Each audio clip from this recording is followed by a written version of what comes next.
হামে আক্রান্ত হয়ে বাংলাদেশের শত শত শিশুর মৃত্যুর জন্য অন্তর্বর্তী সরকারের উপদেষ্টা ডক্টর ইউনূস এমনকি তার পুরো উপদেষ্টা পরিষদের বিরুদ্ধেই হত্যা মামলা দায়ের করা যায়।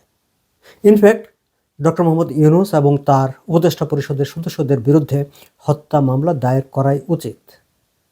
আন্তর্জাতিক বিজ্ঞান সাময়িকী সায়েন্স.org-এ প্রকাশিত সাম্প্রতিক রিপোর্টটি, যেটি নিয়ে সারা দেশে ব্যাপক আলোচনা হচ্ছে, তার তথ্য উপাত্ত বিশ্লেষণ করলে বিষয়টি পরিষ্কার হয়ে যায় ডক্টর ইউনূস এবং তার স্বাস্থ্য উপদেষ্টা নূরজাহান বেগম কিংবা অন্যান্য উপদেষ্টারা একেবারে পরিকল্পিতভাবে বাংলাদেশের শত শত শিশুর মৃত্যুর একটি পরিস্থিতি তৈরি করেছে এবং সেই পরিস্থিতি তৈরি করার পেছনে তাদের কোনো ব্যবসায়িক স্বার্থ কাজ করেছে নাকি অন্য কোনো স্বার্থ, অন্য কোনো উদ্দেশ্য কাজ করেছে, সেটি নিয়ে তদন্ত হতে পারে, সেটি নিয়ে আলোচনা হতে পারে। কিন্তু ডক্টর ইউনূসের দায়ভার এড়ানোর যে কোনো সুযোগ নেই, সেটি এখন পরিষ্কার হয়ে গেছে সায়েন্স.org-এর রিপোর্টে যে তথ্য উপাত্ত উপস্থাপিত হয়েছে তার ভিত্তিতে। দর্শক, আমরা একটু সায়েন্স.org-এর যে রিপোর্টটি, সেই রিপোর্টের কিছু তথ্য উপাত্ত নিয়েই একটু আলোচনা করতে চাই।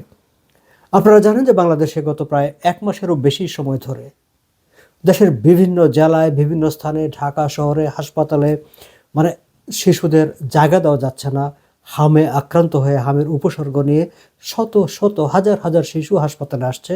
তার মধ্যে অনেক শিশু এমনকি চিকিৎসা পাওয়ার আগেই মৃত্যুবরণ করছে। সরকারি হিসাবে যদিও প্রায় 3 শতাধিক শিশুর মৃত্যুর কথা বলা হচ্ছে, কিন্তু অনেকেই দাবি করছেন, অনেকেই বলছেন বাস্তবে এই পরিস্থিতিটি তার চাইতে অনেক ভয়াবহ, অনেক খারাপ। যদিও রাষ্ট্রীয়ভাবে এতগুলো শিশুর মৃত্যু সেই অর্থে তেমন কোনো মনোযোগ পায়নি। আমরা দেখিনি যে প্রধানমন্ত্রী তারেক রহমান কখনো খুব আন্তরিকভাবে এটি নিয়ে যে কেন হয়েছে, কি হয়েছে, কিভাবে প্রতিকার করা যায়, ডাক্তারদের ডেকে এনে, অভিভাবকদের ডেকে এনে কিংবা স্টেক হোল্ডারদের ডেকে এনে তিনি কারো কথা শুনতে চেয়েছেন, কারোর সঙ্গে বিষয়টি নিয়ে আলোচনা করেছেন, সেটি আমরা দেখিনি। এতদিন সংসদ চলছিল, সংসদেও জনগুরুত্বপূর্ণ বিষয় হিসাবে বিবেচনা করে হামের বিষয়টি নিয়ে যে আলোচনা হয়েছে তাও নয়। অর্থাৎ সরকারি দল, বিরোধী দল, কারো কাছেই এতগুলো শিশুর মৃত্যু, এতগুলো মা বাবার সন্তান হারানোর বেদনা, হাহাকার, এই রাজনৈতিক দলগুলোকে, সরকার কিংবা বিরোধী দল, তাদেরকে স্পর্শ করেনি। তাদের কাছে এটি কোনো জনগুরুত্বপূর্ণ ইস্যুই মনে হয়নি। তাদের কাছে ইনফ্যাক্ট এটি কোনো ইস্যুই মনে হয়নি, যে কারণে তাদের কেউ এটি নিয়ে কোনো আলোচনা হয়নি। 3 শতাধিক শিশুর মৃত্যুর পর প্রধানমন্ত্রীর হাসপাতালে ছুটে যাওয়ার কথা, স্বাস্থ্যমন্ত্রীর হাসপাতালে ছুটে যাওয়ার কথা। স্বাস্থ্যমন্ত্রী সাবেক প্রধানমন্ত্রী বেগম খালেদা জিয়ার গৃহকর্মীর আত্মীয়কে দেখতে হাসপাতালে গিয়েছিলেন, কিন্তু হামে আক্রান্ত শিশুদের দেখতে, তাদের চিকিৎসার খোঁজখবর নিতে কিংবা হামে সন্তান হারানো কোনো বাবা মাকে সান্ত্বনা দিতে স্বাস্থ্যমন্ত্রী, প্রধানমন্ত্রী কিংবা সরকারের কেউ গিয়েছেন, এমন কোনো খবর আমার চোখে পড়েনি। দর্শক, আপনাদের চোখে পড়লে নিশ্চয়ই আপনারা কমেন্টে সেটি জানাবেন। যে বিষয়টি নিয়ে কথা বলতে চেয়েছিলাম, আন্তর্জাতিক বিজ্ঞান সাময়িকী সায়েন্স.org-এর যে রিপোর্টটি, সেই রিপোর্টটিতে বলা হয়েছে টিকা সংগ্রহের ব্যবস্থাটি, টিকা ক্রয়ের ব্যবস্থাটি ডক্টর ইউনূস সরকার বন্ধ করে দিয়েছিলেন। শুধু তাই না, যে সম্পূরক টিকা দেওয়ার যে বিষয়টি 2024 সাল দেওয়ার কথা, সেটিকে পিছিয়ে 2025 সালে নিয়ে গিয়েছিলেন এবং সেই সময় এক পর্যায়ে সেটি বন্ধ করে দেওয়া হয়েছে। ফলে যে পরিমাণ শিশুর টিকা দেওয়ার কথা ছিল, টিকা পাওয়ার কথা ছিল, সেই টিকাটি দেওয়া হয়নি, যার কারণে আজকের এই দুরবস্থা তৈরি হয়েছে। মহামারী আকারে হাম ছড়িয়ে পড়েছে এবং শত শত শিশুর মৃত্যু হচ্ছে। যদিও সরকার এটিকে জরুরি অবস্থা হিসাবে ঘোষণা করতে বর্তমান সরকার রাজি হয়নি, কারণ স্বাস্থ্যমন্ত্রী বলেছেন যে তিনি মনে করেন না, বা সরকারের পক্ষ থেকে বলা হয়েছে যে তারা মনে করেন না যে 3 শতাধিক শিশুর মৃত্যুর পরেও, হাজার হাজার শিশু হাসপাতালে হাম আক্রান্ত হয়ে ভর্তি হওয়ার পরেও এটিকে জরুরি হিসাবে বিবেচনা করা যায়, এটি তারা মনে করেননি। যাই হোক, সায়েন্স.org-এর রিপোর্টটার দিকে নজর দিই। সেখানে বলা হয়েছে যে কয়েক দশক ধরেই, ইনফ্যাক্ট বাংলাদেশে প্রায় পুরোটা সময় ধরেই এই হামের টিকা সরবরাহের দায়িত্বটি পালন করত জাতিসংঘের প্রতিষ্ঠান ইউনিসেফ এবং আন্তর্জাতিক আরেকটি সংস্থা global alliance for vaccine and immunisation, Gavi নামেই পরিচিত। আপনারা কোভিডের সময় গ্যাভির নাম শুনে থাকবেন, কারণ গ্যাভির মাধ্যমে তখন ডেভেলপিং কান্ট্রিগুলোতে, দরিদ্র দেশগুলোতে যাতে টিকা পৌঁছে, টিকা সরবরাহের ব্যবস্থাপনাটির তারা দেখভাল করতেন। সো সেই সংস্থাটির মাধ্যমে, তাদের অর্থায়নে, ইউনিসেফের মাধ্যমে বাংলাদেশে এই হামের টিকা আসতো। কিন্তু ডক্টর ইউনূস যখন ক্ষমতায় বসলেন, তার সরকার সিদ্ধান্ত নিল যে না, ইউনিসেফের মাধ্যমে এই যে টিকা আসে দেশে সেটি হবে না। কেন?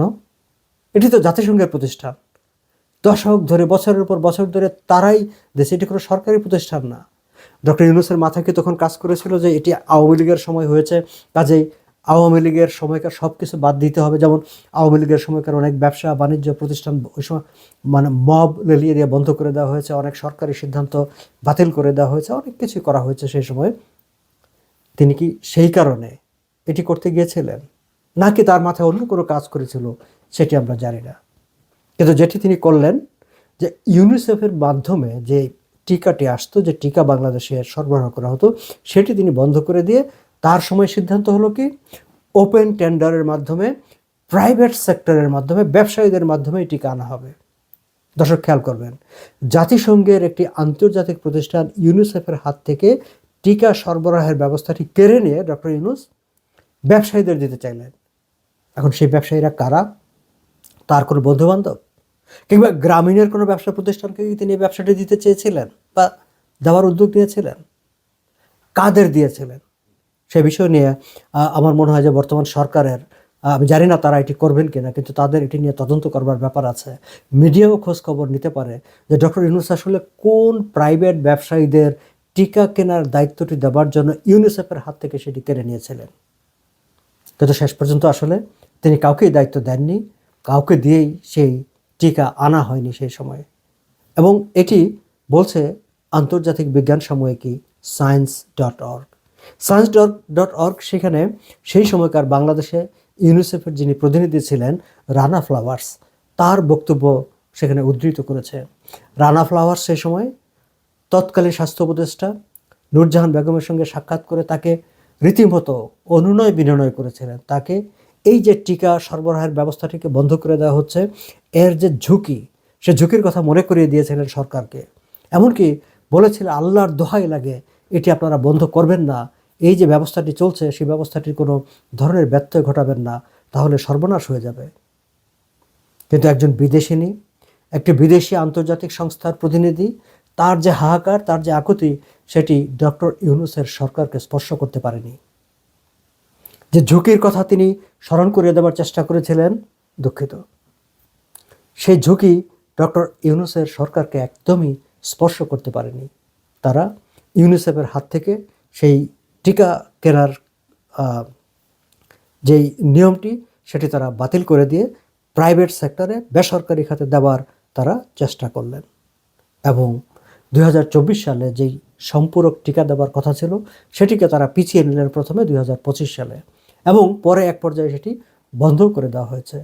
যারই ফলশ্রুতিতে আজকের এই যে হামের মহামারী হয়ে দেখা দিচ্ছে, শত শত শিশু মারা যাচ্ছে, সেটির কারণ হচ্ছে সেই দিন ডক্টর ইউনূসের এই যে সিদ্ধান্তটি, তার সরকারের যে সিদ্ধান্ত, ইউনিসেফের হাত থেকে টিকা সরবরাহের এই নিয়মটি, ব্যবস্থাপনাটি কেড়ে নিয়ে তিনি তার পরিচিত ব্যবসায়ীদের হাতে ছেড়ে দেওয়ার চেষ্টা করেছিলেন, কিংবা গ্রামীণের কোনো প্রতিষ্ঠানকে দেওয়ার চেষ্টা করেছিলেন, এবং সেটি দিতে গিয়ে যে টিকা কেনা এবং বিতরণ বন্ধ করে দিয়েছিলেন, তারই পরিণতি হচ্ছে আজকের এই শত শত শিশুর মৃত্যু।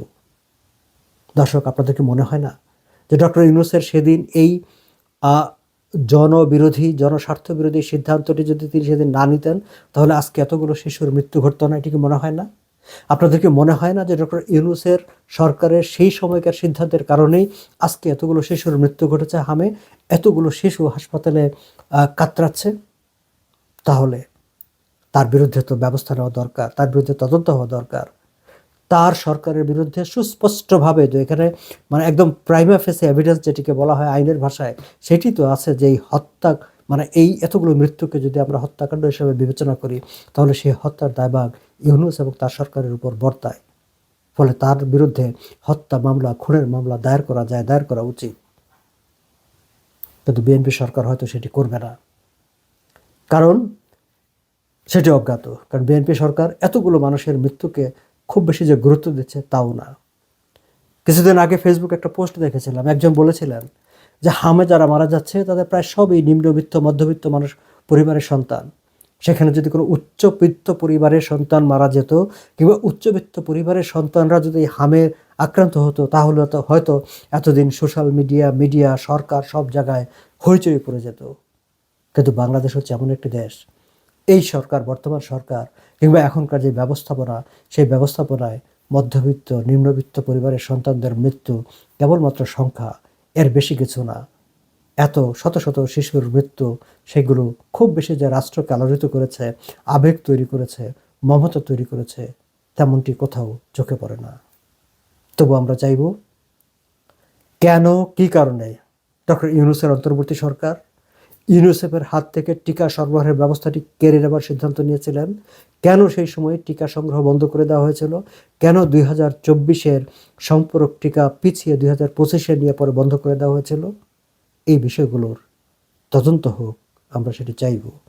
দর্শক, হামের টিকার ক্ষেত্রে তার আগে 2024-এর আগে আওয়ামী লীগের শাসনামলে মোর দেন 95% টিকাদান, মানে শিশুদের টিকা দেওয়া হয়ে গিয়েছিল এবং হতো। সেই সাফল্যের জায়গা থেকে হঠাৎ করে এমন বিপর্যয়কর অবস্থার দিকে ডক্টর ইউনূস কেন ঠেলে দিলেন, তার সরকার কেন ঠেলে দিলেন? সেই প্রশ্নের উত্তর তো আমাদের জানা দরকার।